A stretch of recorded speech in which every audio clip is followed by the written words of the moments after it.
Welcome, and hello again, wandering listener. You found your way to another quiet corner of the night, and to me, your sleepy historian. Tonight, you're here for exactly what this space was made for. Boring history for sleep, gentle storytelling, and the soft rhythm of slow and steady narration. The kind you don't need to focus on. The kind meant to let your mind drift just a little farther away with every comfortable breath. If you enjoy falling asleep to boring history, soft-spoken narration, bedtime relaxation, and calm documentary-style stories, then you're in the right place. Many listeners drift off during these quiet histories, some during the first few minutes, others much later. There is no wrong way to listen.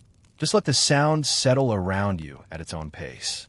Before we begin tonight's journey into forgotten medieval bedtime superstitions, I'll gently ask, only if it feels right, only if this kind of slow storytelling helps you rest, feel welcome to like the video, subscribe to the channel, and share it with someone else who enjoys relaxing history to fall asleep too. And if you'd like, you can leave a comment telling me where you're listening from and what time it is for you.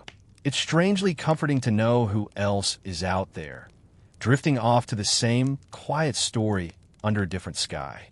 Tonight's topic is subtle, old, and strange in a quiet and harmless way. We'll wander into the candlelit evenings of the Middle Ages, a world where night was not just darkness, but a space filled with belief, ritual, and superstition. A world where shadows on the wall could be spirits, where the last breadcrumbs of the evening were never wasted, and where the act of blowing out a candle carried meaning, sometimes hopeful, sometimes fearful, and sometimes absurd. We will explore these sleepy traditions through 4 segments, beginning with everyday medieval nighttime routines, moving through real historical beliefs and events, wandering into folklore and mysterious customs, and ending with the contrast between common households and the practices of the elite. Nothing here will hurry. Nothing will demand your attention. Just a slow, soft unfolding, a gentle drift, a quiet reminder of how different and how familiar the past can feel. So settle in. Dim the lights if you haven't already. Let the room grow still. The night is old. The story is older. And now, let's begin. Imagine yourself stepping quietly into a medieval village at the end of a long day. The sun has slipped beneath the horizon, and the air carries a faint chill, not sharp, but enough to remind you that night has fully arrived. In a world without electric light, darkness is not simply the absence of day. It is presence, almost a companion, a soft, patient stillness that settles slowly over the fields, the pathways, and the clustered timber homes. You walk along a narrow dirt road that is softened with evening moisture. The faint scent of hearth smoke drifts from houses made of wattle and daub, packed earth and straw that hold warmth better than they appear to. The smell is not unpleasant. It's natural, grounding, familiar to those who once lived here. A gentle hush falls over the community as labor ends, animals are tethered, and doors are secured for the night. Medieval people lived closely with their fears and beliefs, and nighttime held both rest and uncertainty. They would never casually leave the door open after dusk. Strange spirits, wandering souls, or simple misfortune were thought to drift more freely after sunset. A closed latch was not just practical, it was protective. Inside one of these homes, a small family gathers by the warm glow of a single candle, its flame wavering slightly with each movement of the air. The room is small, one space shared for eating, sleeping, and living. A low wooden table sits near the fire, and beside it, straw mattresses rest on the floor or built into simple platforms. The furniture is humble. The walls are decorated not with art, but with everyday tools. A cooking pot, an iron hook, a drying bundle of herbs. Nothing extravagant, nothing wasted. As the household prepares for sleep, their actions are performed with quiet purpose, and with superstition woven into each small habit. The final crumbs of bread are brushed carefully from the table. To throw bread away would be considered disrespectful, almost unthinkable. Bread was sacred, the daily miracle that sustained life. Some believed that leaving crumbs overnight could invite small spirits, mischief, or unwanted luck. So instead, the crumbs are placed in a wooden bowl or given to animals, a peaceful offering to the rhythm of the day. Next, the fire is tended. No one lets it burn openly through the night, not only because wood is precious, but because an untended flame is unpredictable. Yet the fire is never fully extinguished either. A gentle bank of embers remains beneath careful ash. The glowing coals are a promise. Warmth will return in the morning. And in the medieval mind, a fire left to die completely could symbolize unwanted endings, misfortune, or loss. The candle is the last remaining source of light, flickering softly, casting long, gentle shadows on the rough plaster walls. Candlelight in medieval homes wasn't taken for granted. Wax was expensive, so most villagers used tallow, rendered animal fat, shaped into simple handmade candles. The smell was earthy, faintly smoky, and deeply familiar. Some households used rushlights, thin reeds dipped in grease, burning quickly with uneven flames. Whatever the source, light mattered. It was comfort. It was safety. Before the candle is blown out, a small gesture is often performed, subtle, almost unnoticed. A few medieval households made the sign of the cross above the flame. Others whispered a protective phrase or silent wish. A superstition lingered that blowing out a candle too abruptly could insult spirits or invite restless dreams. So many extinguished the flame slowly, with cupped hands or a small iron snuffer. When darkness finally settles, it is complete, deep, quiet. The family lies down to sleep. Children drift off first, curled beneath wool or linen blankets, listening to the faint crackle of dying fire and the soft murmur of adults speaking in low, steady tones. Their voices resemble distant waves, rhythmic, calm, unhurried. Outside, the night continues. An owl calls softly. Wind moves through the thatched rooftops. The world breathes without urgency. Sleep, in the Middle Ages, came naturally, not from schedule or alarm, but from exhaustion, routine, and the peaceful acceptance that darkness was part of life's rhythm. People didn't fight it. They surrendered to it. For now, allow yourself to simply imagine this world. A world slower than ours. A world guided not by clocks, but by nightfall and dawn. And so, the first chapter of sleep begins. Now, let us remain in this peaceful medieval night a little longer, not rushing forward, just drifting slowly, following the rhythm of the past. As the darkness settles more fully, the home becomes quieter still. Gradually, the sounds of the outside world fade into a gentle hush. The nearby stream, the occasional animal shifting in the barn, and distant footsteps from a late traveler blend together into a slow, steady background, a natural lullaby to those accustomed to it. Most medieval homes were not entirely silent at night. The walls were thin, and the floors creaked softly beneath movement. The wind could slip through even careful craftsmanship, whispering like an unseen visitor. Yet these sounds were not alarming. They were expected, familiar companions that had always been there. Inside, the family begins adjusting into what today would seem unusual, segmented sleep. Instead of one long night of rest, many medieval people slept in two distinct phases, sometimes called first sleep and second sleep. After the first few hours of slumber, people often woke naturally. This waking period, lasting from a few minutes to over an hour, was calm and unhurried. During those quiet intervals, the candle was sometimes briefly relit or a small lantern tended. Not bright, just enough to create a soft golden glow, light that reassured rather than stimulated. Some people used this time to pray softly, whispering familiar verses or protective blessings. Others spoke quietly with loved ones, sharing thoughts too fleeting or too gentle for daylight conversation. A few tended to small tasks, patching a garment, turning stored food, or shaping a piece of wood with slow, absent-minded hands. It was believed by some that the boundary between the waking world and the world of spirits was thinner during this interval between sleeps. dreams from the first sleep lingered heavily in memory, their meaning considered more significant than daytime thoughts. A comforting dream might be seen as a sign of good health, safe travel, or a prosperous season ahead. A troubling dream, especially one involving restless figures, strange animals, or wandering souls, might be interpreted more cautiously, not with fear, but with respect. In these moments, superstition blended seamlessly with routine. There was no strict line between belief and practicality. Both existed together like threads woven into the same cloth. When children stirred during the night, adults sometimes soothed them with short bedtime sings, gentle superstition disguised as tenderness.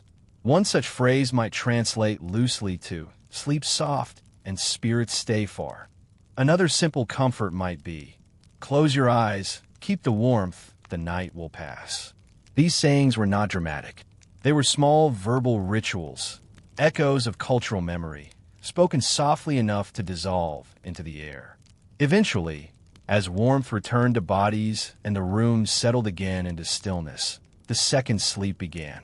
No urgency, no alarm, just the natural return of rest. Meanwhile, the candle, already extinguished earlier, rested untouched. Many people believed that relighting a candle too soon after snuffing it out could invite misfortune, as if the flame had not yet fully released itself. Lanterns were designed to be practical, but even they carried meaning. A lantern left burning during sleep was thought to waste not only resources, but good fortune. Outside the home, another world carried on, the world of night workers.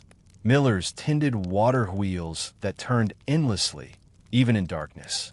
Bakers prepared dough long before the first hint of dawn. Watchmen patrolled town perimeters or castle walls, their footprints muffled against damp ground. In cities, night meant something different. Uneven cobblestone streets, towering stone walls, and narrow alleys lit by the occasional flickering torch. Shadows lengthened and stretched in strange ways across aged buildings. Sometimes people avoided looking too long at these shadows, not out of fear, but because superstition taught that staring too deeply into darkness allowed it to notice you in return. Yet even here, the night did not feel hostile, only ancient, aware, and deeply woven into daily existence. For the medieval mind, night was not the enemy. It was simply another realm, a necessary balance to daylight. A place of boundaries, rest, reflection, and unseen forces.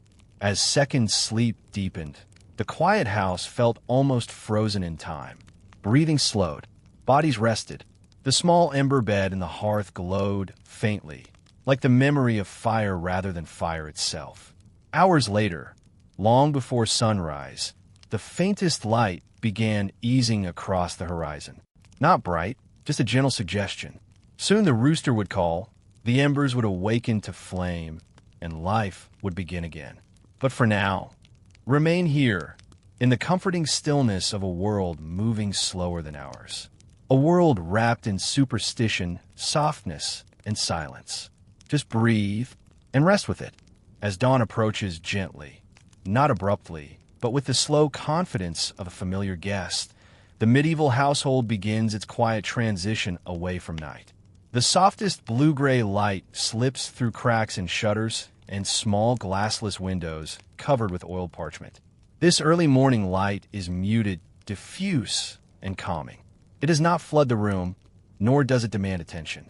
Instead, it settles quietly across sleeping forms, gently nudging them back toward waking life. Before anyone speaks, there's a brief stillness, a moment of quiet awareness. The night has passed safely. No ill omens, no unsettling sounds, no unexplained disturbances. For people of this era, this simple reality carried meaning. The world, as they understood it, was filled with unseen forces, wandering spirits, and symbolic signs. Surviving the night was both ordinary and sacred, a silent agreement between the living and the mysteries beyond. The first movement in the home is small and deliberate. Someone, usually the person responsible for maintaining the hearth, often the woman of the household, slowly rises and crosses the room. She kneels before the hearth, lifting the ash layer with careful, practiced hands. Beneath the gray powder, faint embers glow like the last heartbeat of the previous day. With a few gentle breaths and a bundle of kindling, warmth returns. The fire awakens slowly, as though mirroring the people who depend upon it. With the fire crackling softly, the home gradually warms. Only then does the day truly begin. Next comes the candle, the same one extinguished with care the night before. Relighting it in the morning carried its own meaning. Some believed that lighting a candle before speaking any words ensured good fortune and clarity throughout the day. Others thought it created a protective boundary between the final moments of night and the responsibilities of daylight. The moment of flame, catching the wick, is quiet. The flicker grows, hesitates, steadies, a tiny but meaningful ritual. Some households spoke a morning charm or blessing. Nothing elaborate, just a few gentle words such as, "Light returns, and with it, peace." These words were not dramatic incantations. They were simply acknowledgments of continuity, reassurance that life moved forward in its familiar, cyclical rhythm. Children wake more slowly, rubbing eyes, stretching beneath wool blankets. The cold morning air makes them instinctively curl inward before rising. Their first sounds are whispers or small yawns. Never urgency, never rush. Time in the medieval world was guided by natural cycles, not schedules. The rooster's call, the warmth of the hearth, and the growing light carried more authority than any mechanical measure. As the household prepares for the day, the remnants of superstition continue to shape behavior. Beds are smoothed in straw mats, shaken lightly, but never aggressively, never carelessly. Some believe that disturbing bedding too quickly after rising could release bad dreams into the waking world. It was better to give the night a respectful moment to fade. The final task before leaving the sleeping space is simple: checking the corners of the room. In many households, it was believed that dreams clung to corners like dust, lingering, watching, waiting to return. A gentle sweep of the hand, or a soft whispered clearing phrase, was enough to symbolically refresh the room. Only after these subtle rituals is the night officially considered closed. Outside, the village is stirring. The faint sound of early footsteps on worn earth paths, the bleating of animals waiting to be fed, the wind shifting through fields, all form a gentle soundtrack to morning life. Yet even as day begins, the memory of night remains. The candle, snuffed respectfully, stands as a quiet reminder of superstition woven into survival. The fire, carefully nurtured, represents both warmth and continuity. And the bed, now empty and cooling, carries the silent history of centuries-old sleep cycles, dreams, fears, and comforts. The medieval world did not separate superstition from ordinary living. Instead, belief was simply part of existence, as natural as air, water, or bread. The boundary between the physical and the spiritual was soft, permeable, and unquestioned. As morning settles fully, daily tasks resume. Tools are lifted, animals tended, bread prepared. Yet the rituals of night remain embedded in memory, ready to return when the sun slips beneath the horizon once more. In this rhythm, predictable, slow, steady, people found comfort. A comfort not rooted in certainty, but in tradition. Not in knowledge, but in belief. And now, as we gently step away from the nightly rituals of medieval life, we move toward the next part of our journey, exploring the stories, fears, and meanings behind these quiet superstitions. But for now, let your thoughts drift softly, like quiet morning smoke rising toward the same old sky. Now that we have settled gently into the quiet rhythm of medieval night, let's shift our focus, not abruptly, but with the same slow movement as a turning page. Instead of watching ordinary families in quiet homes, we will explore a single story. Not a dramatic tale meant to awaken excitement, but a calm historical thread woven through superstition and belief. Tonight, we travel to the late 14th century, to a small but steadily growing town in northern Europe. The air here is cooler, the seasons more defined, and the nights sometimes long enough to feel endless. In this place lived a man named Brother Aldrich, a humble monk belonging to a modest Benedictine monastery on the outskirts of town. His name is neither famous nor widely recorded, but his life reflects something that many medieval people understood deeply: the delicate relationship between faith and superstition. Brother Aldrich was responsible for maintaining the monastic scriptorium, a quiet room dedicated to writing, copying manuscripts, and preserving knowledge. This role demanded patience, steady hands, and long hours of work under soft light. Oil lamps, small windows, and cathedral candles were his constant companions. He began his work before dawn, copying prayer books, herbal guides, and collections of local customs. He worked slowly, allowing his breath to steady his writing and his thoughts to settle. Each letter drawn with care, each page treated as something that mattered. Despite his religious devotion, Brother Aldrich, like many clergy of his time, held quiet beliefs that blurred the line between doctrine and superstition. Even though he spent hours transcribing scripture, he also preserved local traditions and sayings about dreams, spirits, the moon, and protection from unseen forces. To him, knowledge was layered. Divine truth existed alongside ordinary wisdom and ancient custom. One winter evening, after a long day of work, he prepared to sleep in his small cell-like room. The frost outside layered itself across stone walls and wooden shutters. His straw mattress was simple but carefully arranged. As was his habit, he paused before extinguishing his candle. He believed, as many did, that the flame symbolized the boundary between waking life and the world of sleep. Extinguishing it carelessly felt disrespectful, as if one were interrupting something sacred. So he placed a small brass snuffer gently over the wick and watched the final thin thread of smoke drift upward. Before lying down, he whispered a familiar phrase, not from scripture, but from a much older tradition passed quietly from monk to monk. "Guard my rest, keep wandering thoughts unwoken, and seal my dreams until morning." He did not say it with fear, nor with urgency, only calm acknowledgement, the way someone today might whisper a routine blessing or comforting phrase. That night, Brother Aldrich dreamt vividly. The dream was simple: a candle burning steadily in a room he did not recognize. The flame did not flicker.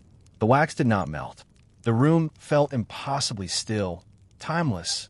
When he awoke from this dream during the natural break between first sleep and second sleep, he remained quiet, reflecting.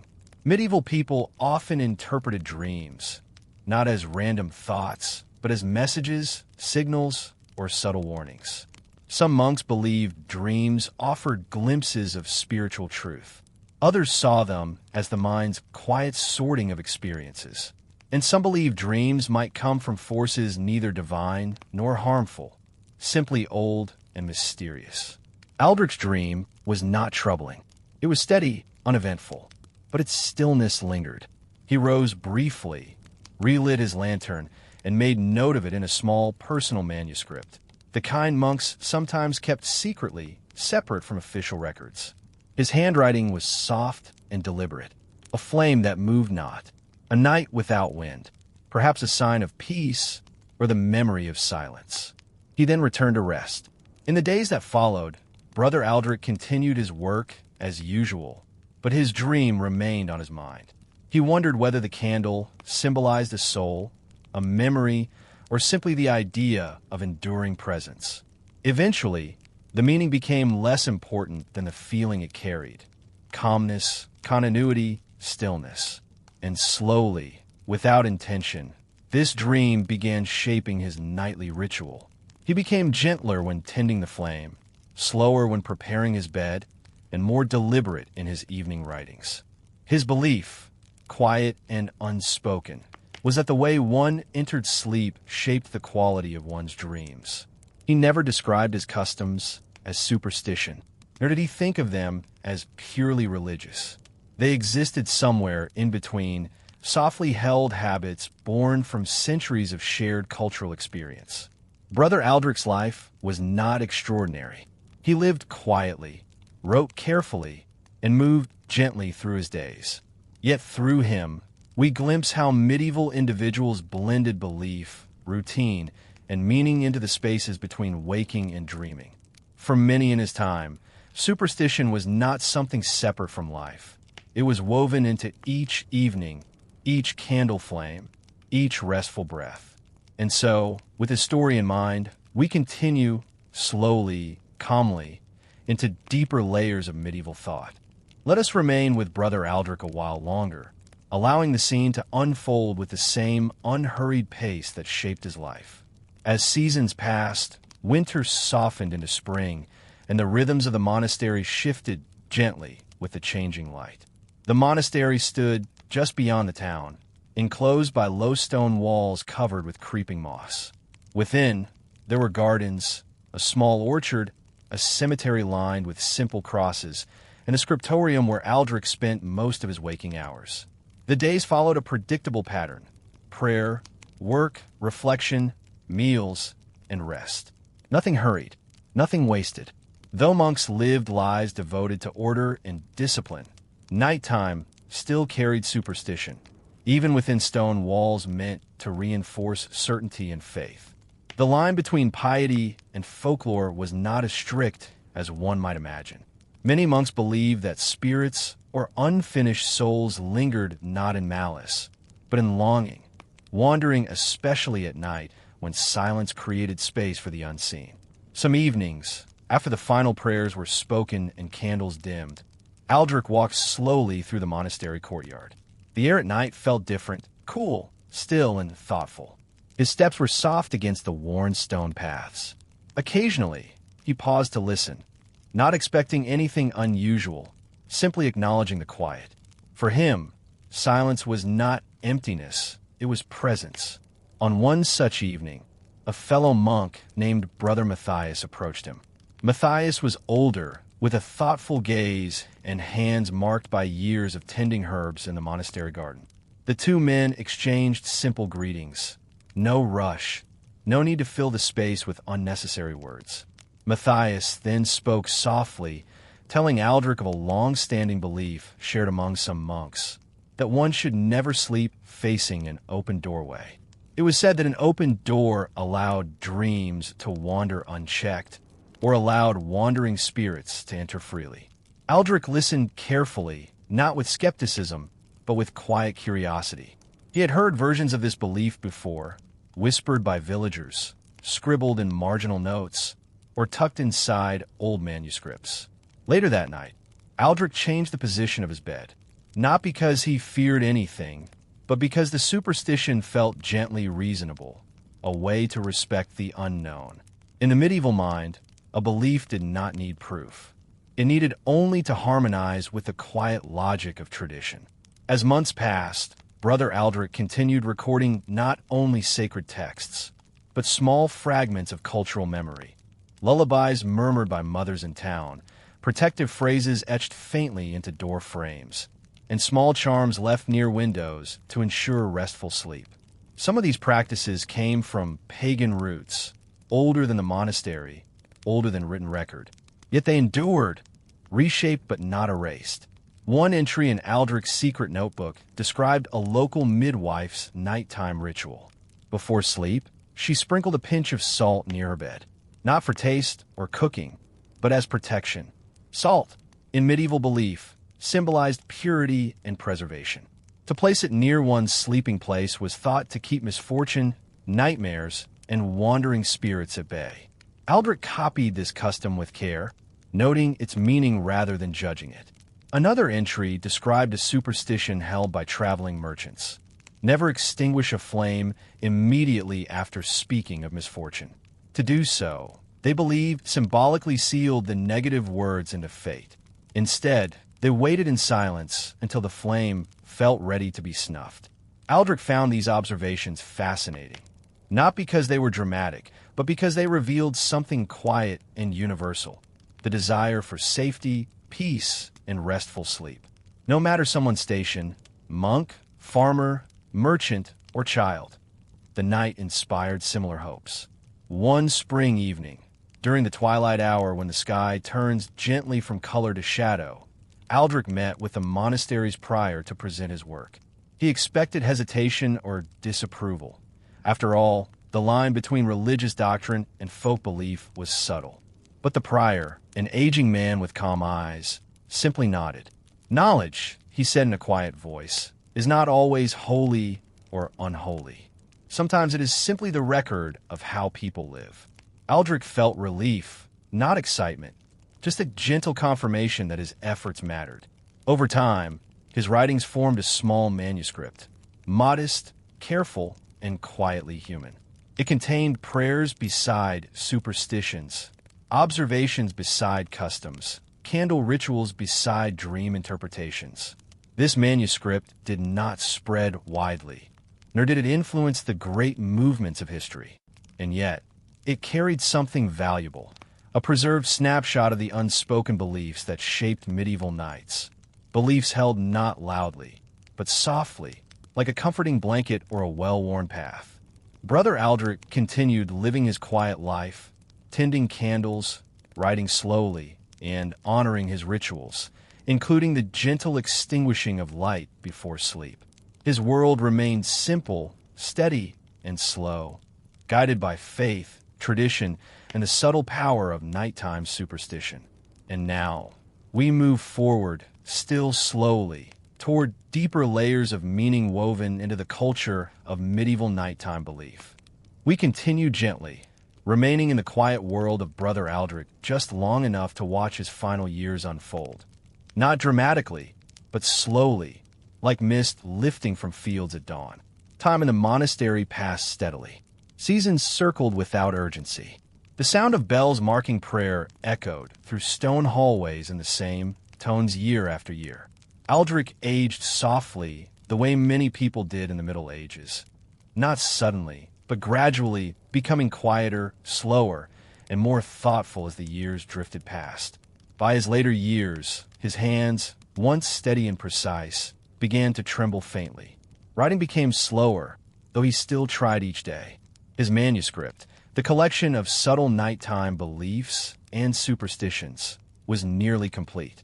Each page held a blend of ink, patience, and deep observance. Nothing rushed, nothing overwritten. Every sentence was deliberate. During this time, younger monks occasionally visited him in the scriptorium. They spoke with quiet curiosity, asking about the unusual customs and beliefs he had recorded. Aldrich answered them gently, always with the same calm thoughtfulness. He never claimed his work was authoritative or extraordinary.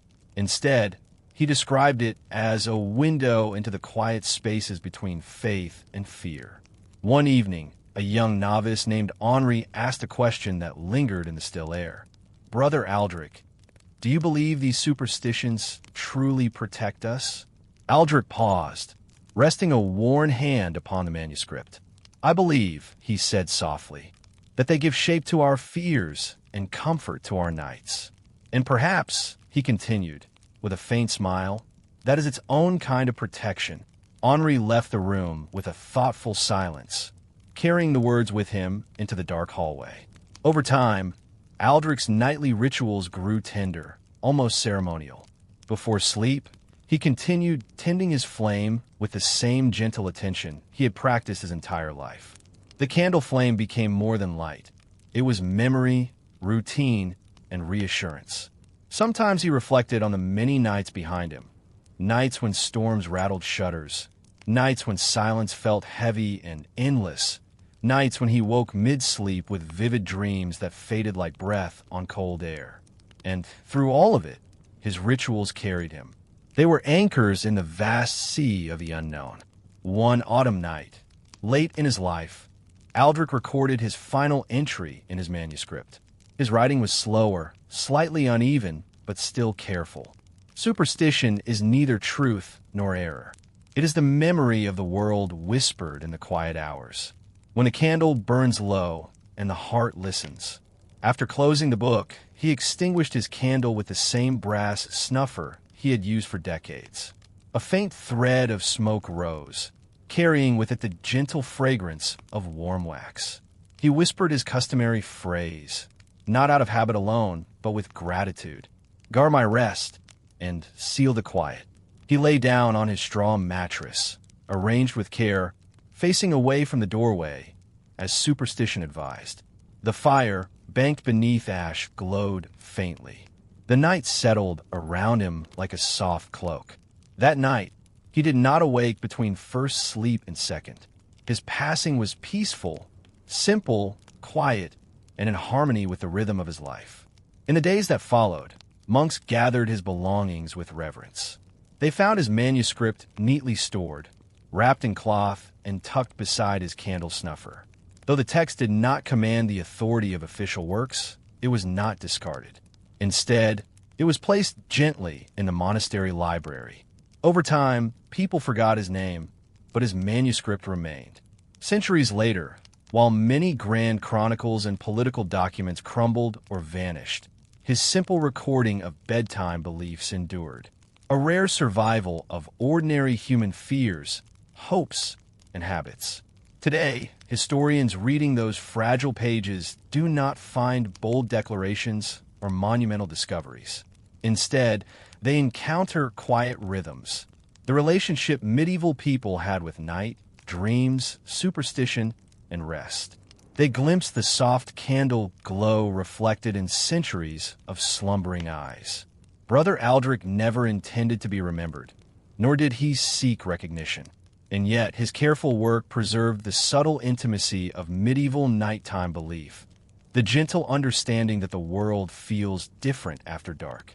His life, quiet, thoughtful, undramatic, reminds us that history is not only shaped by kings, battles, and cathedrals. It is also shaped by the hum of daily routines, whispered traditions, and the soft flicker of a flame before sleep. And now, having walked through his life, we drift onward toward the stranger and more mysterious corners of medieval superstition, a realm where folklore, dreams, and unseen forces shape the night. Softly, we turn another page. Now, we step away from the quiet monastery walls and into the living tapestry of medieval belief, a world where superstition was not dismissed or ridiculed, but woven into the rhythm of everyday life. In this era, nighttime was not merely the absence of sunlight. It was a realm between worlds, a threshold where ordinary rules softened and unseen forces were believed to roam more freely. To a medieval mind, the darkness held both mystery and meaning. Villagers whispered that the night belonged not to humans, but to spirits, wandering souls, and forgotten creatures that stirred when the world slept. The transition from waking to dreaming was not imagined as a clean separation, but as a crossing, a small journey into another layer of existence. One belief common in many regions was that sleep was a vulnerable state. The body rested, but the spirit, the inner self, might travel.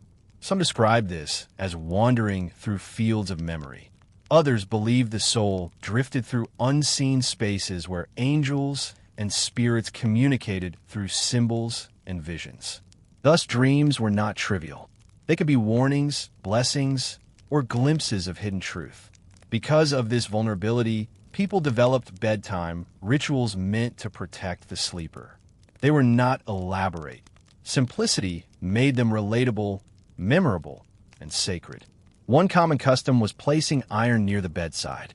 Iron was believed to disrupt harmful spirits, not because it was rare, but because it represented strength and earthly reality. A simple nail, a knife, or a horseshoe shaped from iron could serve as a silent night guardian. Another tradition involved turning shoes or boots toward the door before sleep. Some regions taught that this gesture confused wandering spirits, who would interpret the orientation as a sign that the home did not welcome entrance.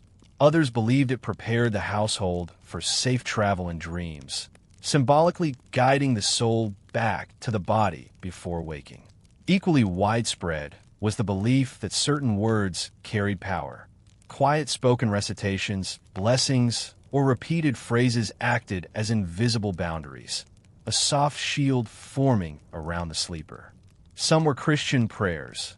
Others were older formulas from folk tradition, preserved through generations. One such whispered phrase might have sounded like, "Night, be gentle. Shadows, keep distance. Let no wandering step cross this threshold." These words were not spoken loudly or boldly. They lived in the same fragile space as breath and candle flame, gentle, intentional, and quiet. Candles themselves played a symbolic role far beyond illumination. Their light represented presence, the conscious human world pushing gently against encroaching darkness. A steady, upright flame was considered a good omen, a sign that the night would remain peaceful. But if the flame sputtered, bent, or guttered unexpectedly, many believed it signaled unseen activity, a shift in the atmosphere that needed attention.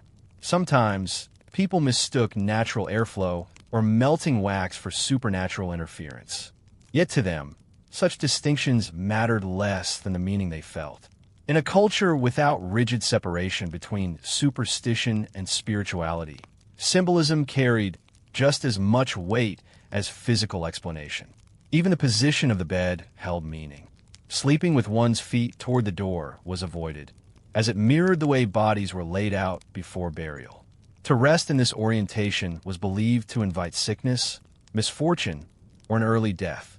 Through repetition, this belief became instinctive, a small, careful decision repeated every night. And still, not all nighttime beliefs carried fear. Some traditions describe the night as a realm of guidance. Dreams might offer wisdom. A forgotten ancestor might visit with comfort rather than warning. A quiet presence in the room might bring warmth, not dread. Children especially were believed to be more connected to this unseen world. Their dreams were watched carefully, not dismissed as imagination. A child describing a bright figure or gentle voice might be said to have received a blessing. A frightening dream, however, required ritual attention, perhaps placing a sprig of rosemary or thyme under the pillow to ward off future disturbances. Herbs soften the transition between waking and dreaming, their scents believed to calm both body and spirit. Through all these customs, iron objects, whispered words, candle watching, bed placement, herbal protections, a common thread emerges. Night required respect. Medieval people did not seek to control the darkness. They sought coexistence, a balance between the known world and the unseen one. Now, as we move deeper into this atmosphere, you may notice a subtle shift. The world we're exploring feels slower, older, and quieter. The rhythms resonate differently. The boundaries between memory and imagination soften. And just as those medieval dreamers once did, you are stepping gently toward the threshold of night, where meaning rests in silence, and the candle flame flickers softly against the dark. Breathe slowly. We continue soon, as we continue our quiet journey through forgotten nighttime beliefs. Let us linger now on the meaning and symbolism of dreams. To medieval people, dreams were not random thoughts or wandering imagination. They were messages, sometimes obscure, sometimes painfully clear, sometimes feared, and sometimes treasured.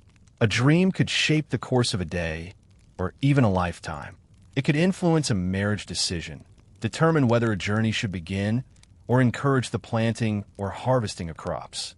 To ignore a meaningful dream was believed to invite misfortune or disrespect forces beyond the visible world. Dream interpretation existed long before the Middle Ages, but in medieval Europe it absorbed influences from religion, ancient writings, and rural folklore. Some interpretations came from scholars translating older texts, while others lived only in the spoken wisdom of villagers. Wisdom passed from parent to child quietly at the edge of night. One common belief was that dreams fell into three categories: divine dreams, natural dreams, and misleading dreams. Divine dreams were considered rare. These were vivid, deeply emotional visions believed to come from angels, saints, or sometimes from God. They often contained symbolism: a key, a road, a flame, or a door. Waking from such a dream left a lingering feeling, as though something had brushed against the edge of the soul. Natural dreams were understood as reflections of daily life, worries, longings, and memories. If a person spent all day in the fields gathering grain, it was unsurprising if they dreamt of wheat bending in the wind. Yet even these dreams were sometimes treated with meaning, especially if they repeated or carried unusual emotion. Misleading dreams, sometimes called night spirit dreams, were believed to come from mischievous or dark forces. These dreams were confusing, unsettling, or chaotic. They might feel vivid, but leave no clear message. For these, medieval people practiced protection rituals to ensure the dream did not repeat. One such ritual involved a bowl of water placed beside the bed. The belief held that spirits, confused or curious, would linger near the water, distracted or pacified, leaving the sleeper undisturbed. Another variation instructed the sleeper to speak softly into the darkness before lying down. Dreams that do harm. Take your journey elsewhere. It was not spoken as a command, but as a respectful boundary, much like closing a gate to keep animals safely outside. Certain dreams carried specific meanings repeated across regions. To dream of water, for example, was often interpreted as a reflection of emotions or change. Calm water brought hope. Turbulent water warned of uncertainty. Dreaming of keys could signify opportunity, knowledge, or revelation, especially if found unexpectedly.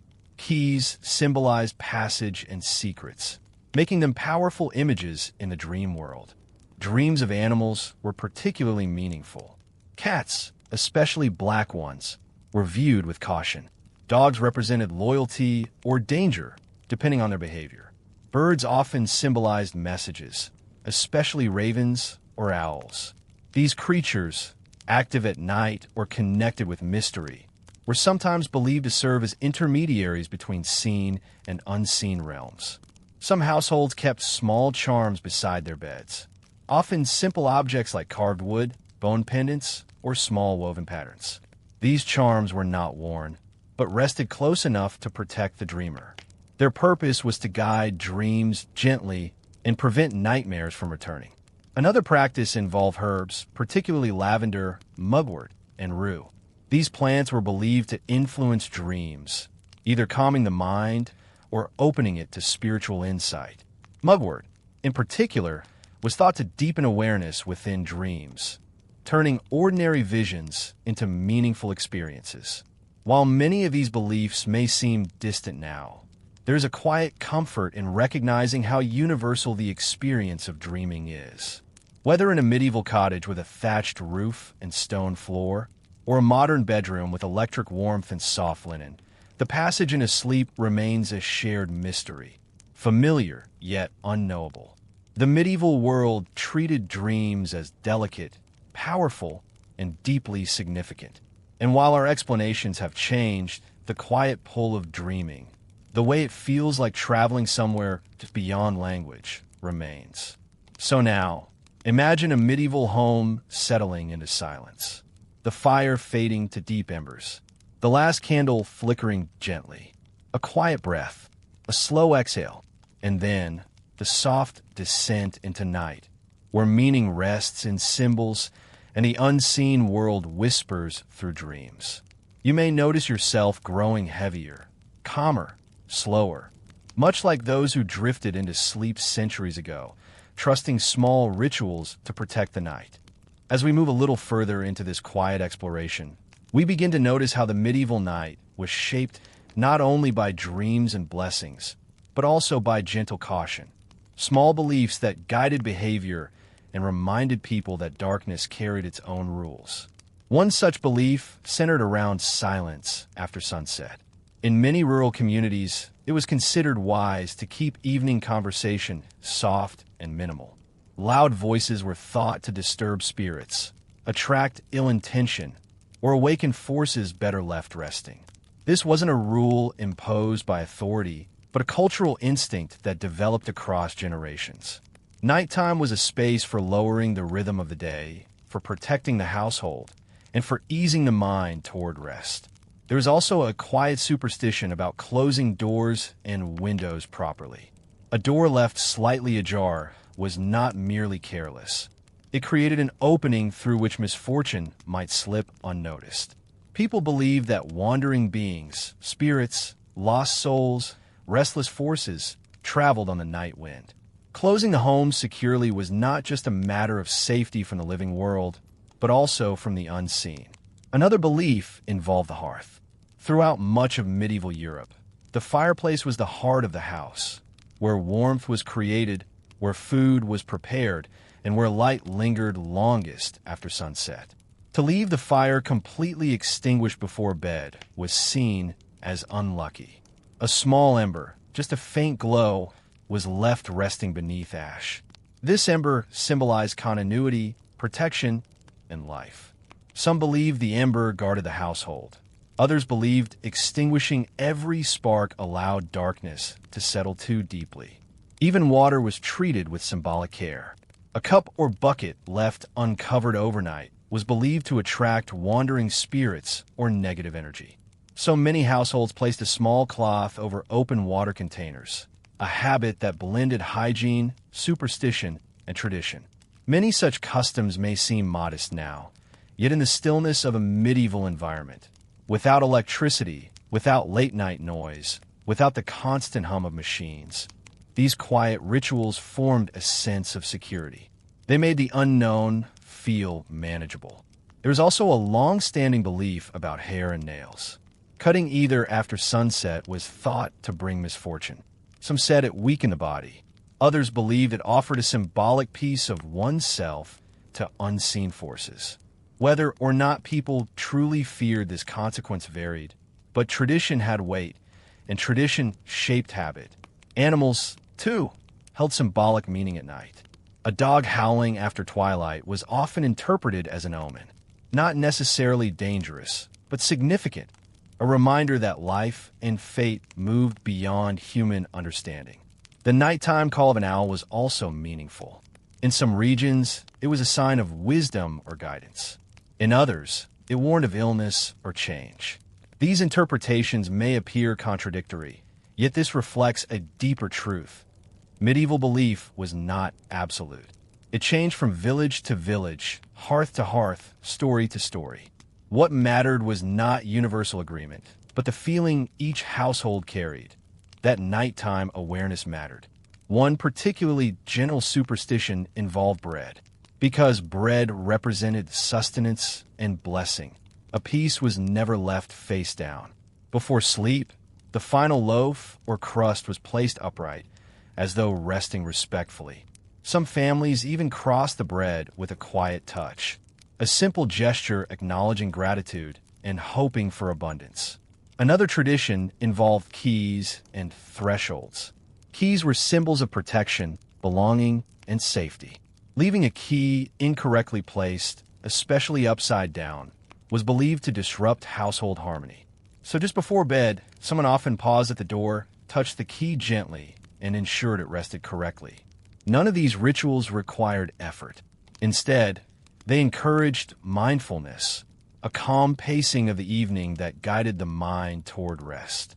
You may begin to feel the rhythm of these habits, slow, measured, intentional. Just as the medieval world settled into its nighttime routine, we too drift into a quieter space. Breathing becomes steadier. Thoughts soften around the edges. In a time before modern distractions, people learned to read darkness gently, not as something to conquer, but as something to coexist with. Their rituals, whether practical or symbolic, helped maintain peace within the silence. And so, as another imagined candle lowers its flame and the last whispers of the day soften into stillness, we sit with these beliefs, not to judge them, but to understand how they shaped the medieval experience of night. We will soon transition into the next segment, but there is no rush. The night, like history, unfolds slowly.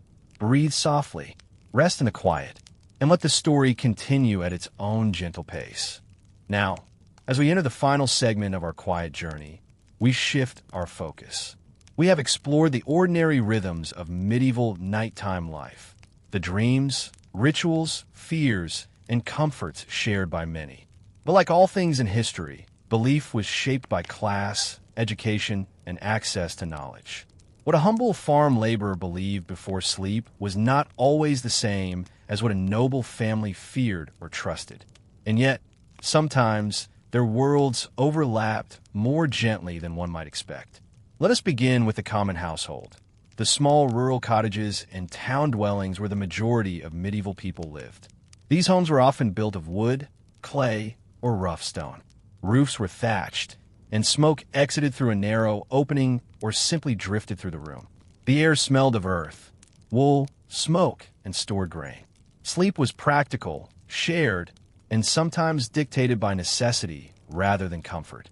Superstitions in such homes were often inherited orally, passed through generations without ever being written down.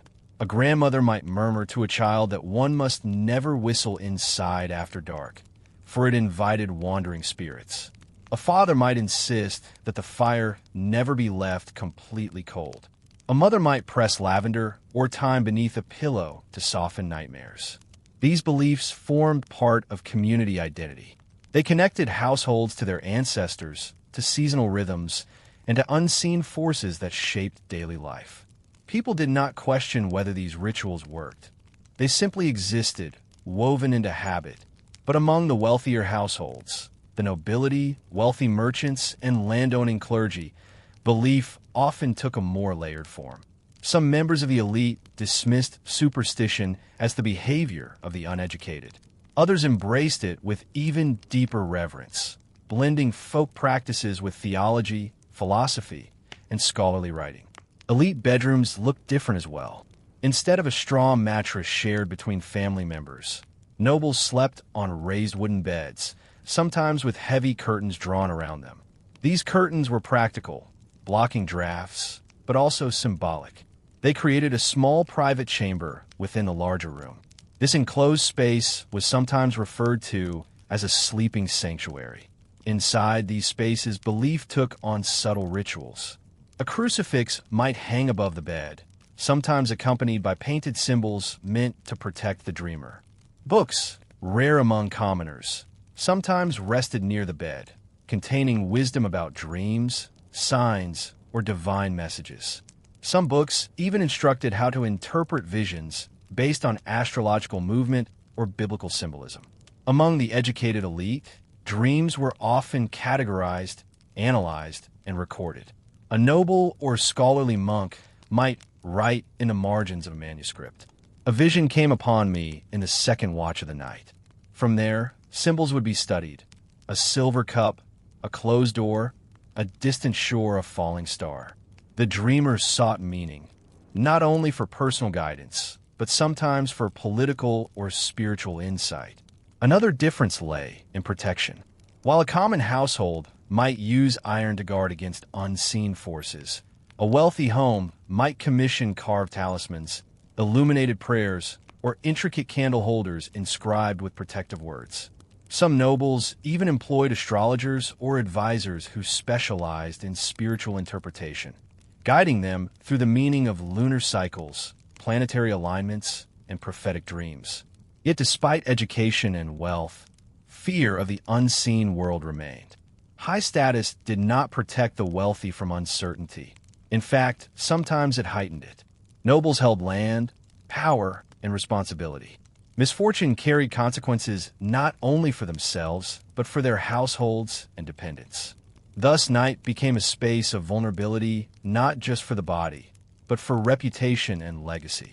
Even clergy, who spent years studying scripture, sometimes navigated quiet tension between religious doctrine and inherited folk belief. Official teachings condemned superstition, yet personal habits sometimes echoed those of the villagers who lived just outside monastery walls. A monk might refuse to sleep with his feet facing the door. A priest might avoid cutting hair after sundown. A bishop might make the sign of blessing over his bed not only out of devotion, but out of lingering inherited caution. And though differences existed, one truth unified noble and commoner alike. That was powerful. Sleep was uncertain. Dreams were meaningful. The world beyond sight, whether understood through scripture, folklore, or ancestral memory, shaped the feeling of nighttime. So now, with this contrast in mind, imagine two rooms. One small, humble, warmed by fading embers. Another grand, carved, and draped in heavy embroidered curtains. Both slowly grow quiet. Both hold sleepers who whisper protections to the darkness. Both exist under the same sky, the same stars, the same ancient rhythm of night.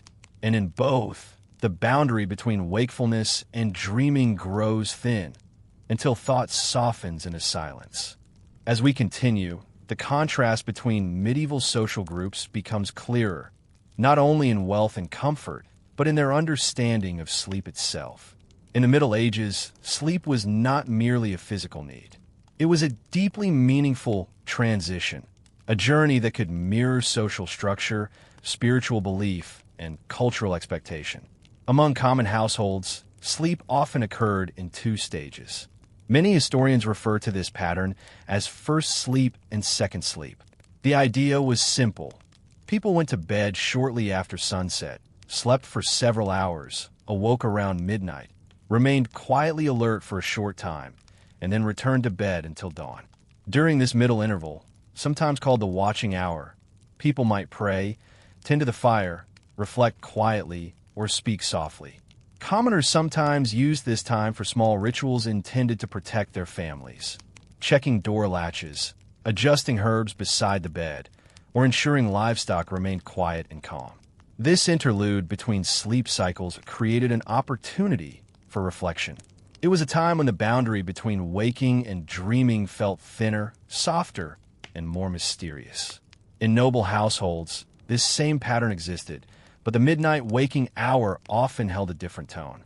Instead of simple household tasks, a noble might read, write, or consult a book of dreams. They might speak quietly with a servant or companion who kept watch nearby. Some members of the elite believed that this window of time, poised between sleep cycles, allowed clearer access to divine messages or spiritual insight. Many medieval scholars wrote that thoughts formed during the midnight waking were purer, less influenced by distraction.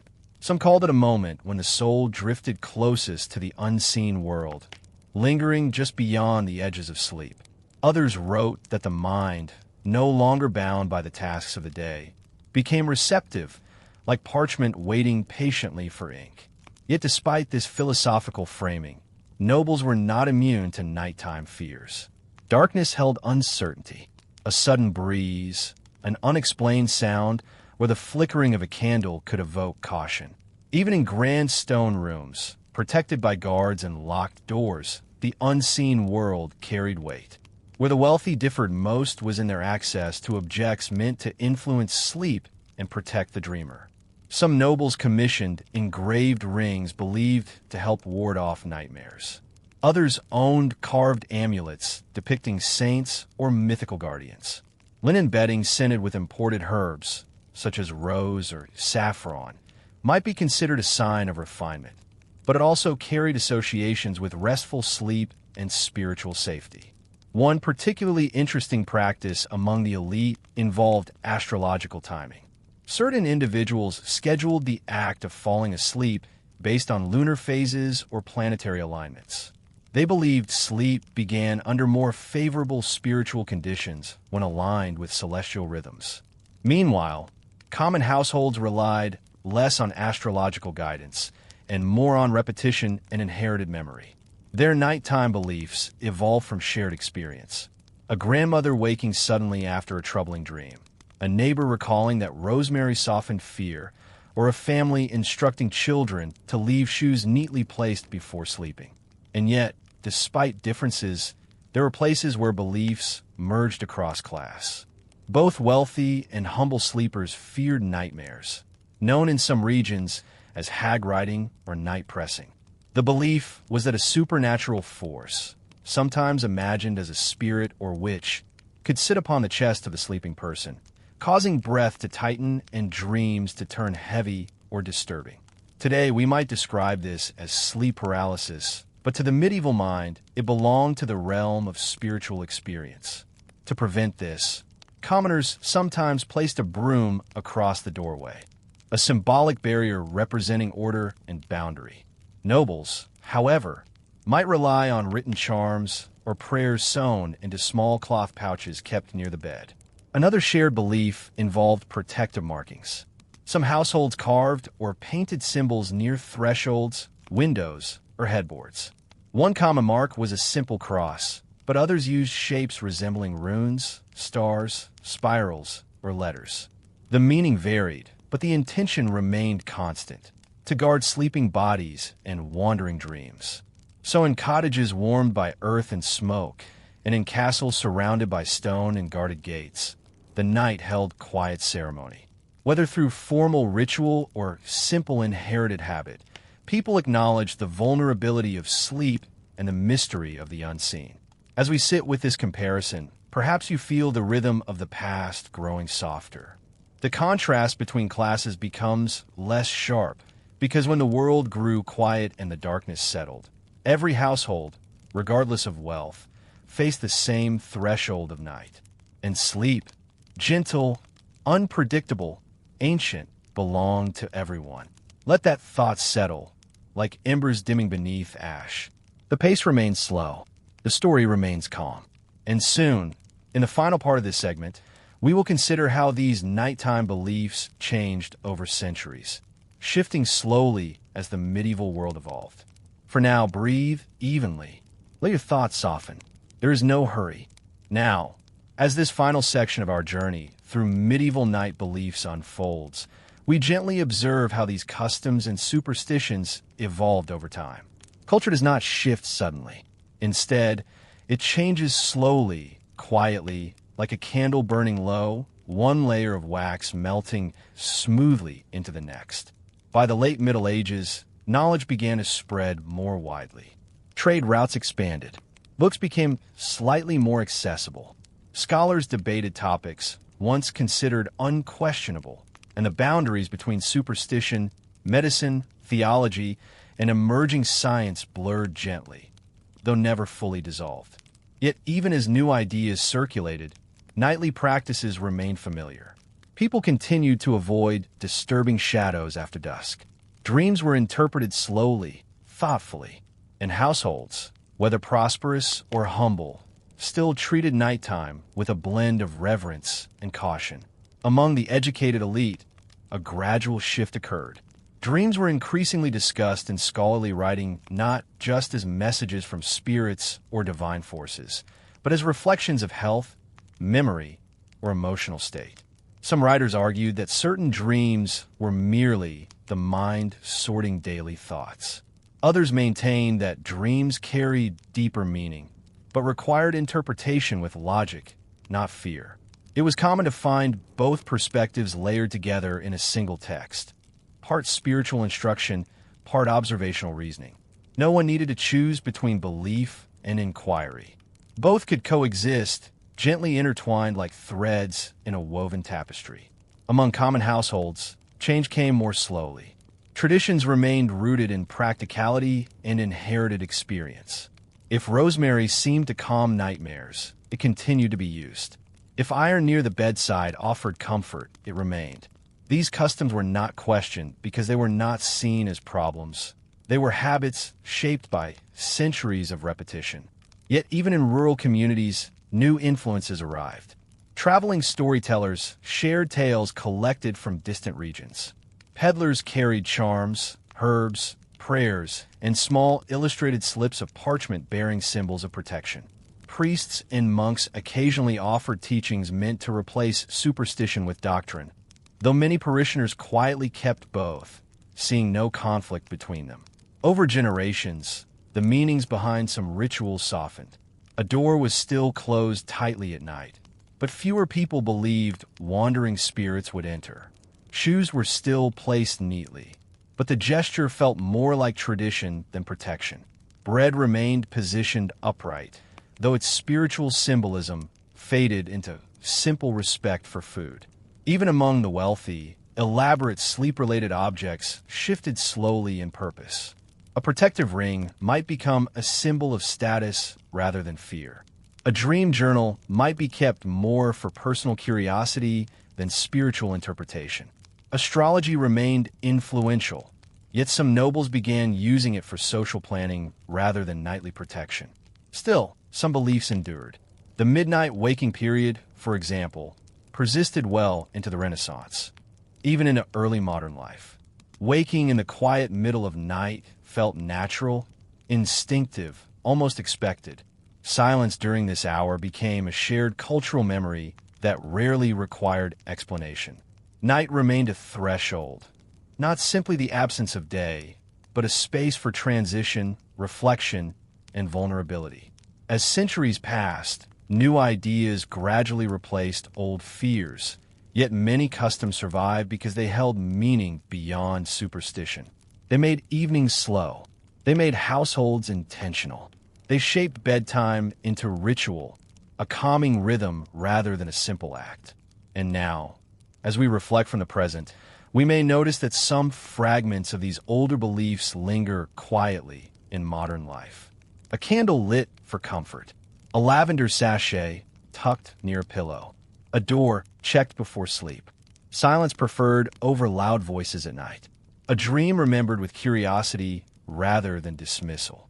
Perhaps these remnants persist not because we still believe in medieval spirits, but because ritual, gentle, repeated, familiar ritual, has always helped the human mind move from wakefulness to rest.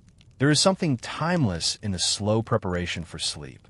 It reminds us that night does not demand urgency.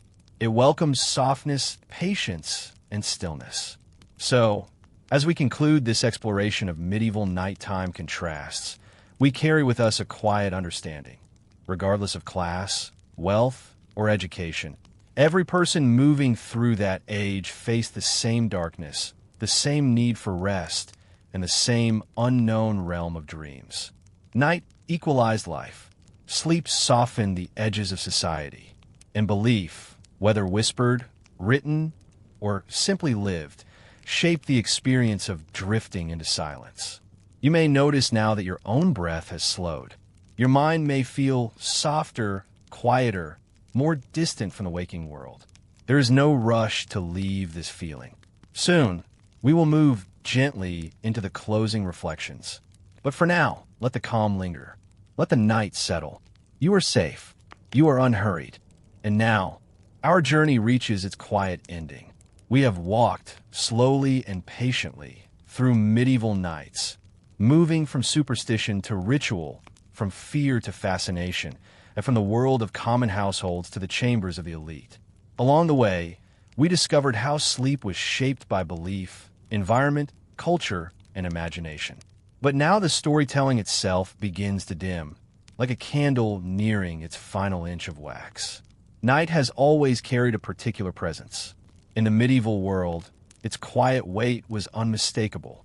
The day belonged to movement, labor, responsibility, and expectation. But night belonged to mystery. It belonged to the mind, to dreams, to fears, and to hopes whispered in the darkness. Even now, centuries later, that feeling remains. Not unchanged, simply softened. Today, we no longer place brooms across doorways to keep wandering spirits away. We rarely consult moon phases before resting. Most of us no longer interpret dreams as messages from beyond. Yet nighttime still feels different, still sacred, still separate from the world of daylight. There is something universal about the moment when the world grows quiet, when sounds soften, lights fade, and the rest of life pauses. It is a pause we need. Modern life often moves quickly. Information arrives faster than thought. Expectations collect like dust. The mind runs ahead of the body, planning, anticipating, solving. But sleep does not respond to urgency. It arrives only when invited, never demanded. And that may be why these old traditions feel strangely familiar. Beneath superstition and symbolism lived something more human. The instinct to prepare for rest, to protect the vulnerable mind, to create softness before surrendering to dreams. Even now, many of us perform small rituals without noticing. We straighten blankets. We dim lights. We check locks. We settle objects into place. We breathe more slowly.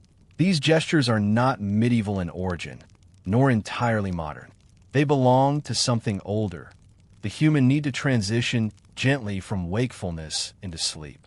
So as this story closes, let it become something more than information. Let it become rhythm.